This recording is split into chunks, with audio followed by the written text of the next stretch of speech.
មានអ្នកណាយល់ច្បាស់ពីភាពអត់ឃ្លានបើសិនជាគេមិនធ្លាប់សម្រាប់នៅពេលដែលក្រពះគ្មានបានទទួលនៅអ្វីទាំងអស់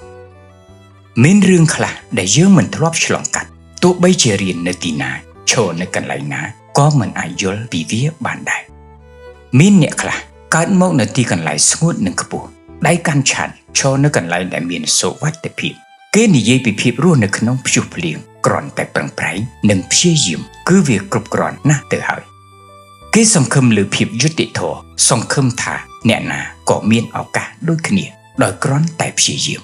តែគេមិនបានដឹងទេថាមានមនុស្សដែលរស់នៅសពថ្ងៃ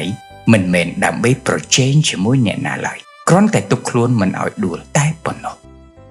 អ្នកខ្លះហៅការដួលរលំគឺជាភាពកំសោយហៅភាពបរាជ័យថាខ្វះការប្រឹងប្រែងដោយមិនបានយល់ពីទម្ងន់ដែលអ្នកដទៃកំពុងរែកពុនមានអ្នកខ្លះបង្ហាញនៅទ្រឹស្ដីដើម្បីពន្យល់មានអ្នកខ្លះប្រើជីវិតរបស់ខ្លួនដើម្បីបញ្ជាក់ម្ខាងឈរនៅលើវេទិកាដើម្បីនិយាយពីភាពអត់ឃ្លានម្ខាងទៀតកំពុងរងាញញាក់នឹងភាពអត់ឃ្លានពិតប្រាកដ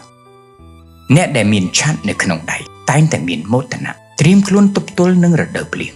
ក៏ប៉ុន្តែពុំមែនអ្នកណាក៏មានថ្ងៃស្អែកសម្រាប់ត្រៀមនោះឡើយព្រោះមានអ្នកខ្លះប្រឹងប្រែងរស់ឲ្យបានផុតក្នុងថ្ងៃនេះតែប៉ុណ្ណោះ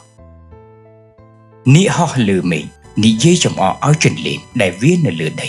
ដោយភ្លេចគិតថាពុំមែនអ្នកណាក៏កើតមកមានស្លាប់ទាំងអស់នោះដែរ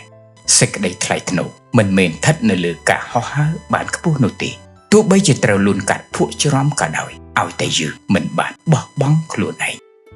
ការយល់ដឹងមិនមែនបានមកពីដំបូន្មានឬការលើកទឹកចិត្តទេវាបានមកពីការហ៊ានឈរក្រោមដំណក់ភ្លៀងរបស់អ្នកដទៃពេលនោះហើយដែលយើងដឹងថាពុំមែនព្យុះភ្លៀងមួយណាក៏ដូចគ្នាដែរហើយក៏គ្មានដំណក់ទឹកភ្នែកណាមានរសជាតិប្រៃប្រហែលគ្នាទាំងអស់នោះឡើយ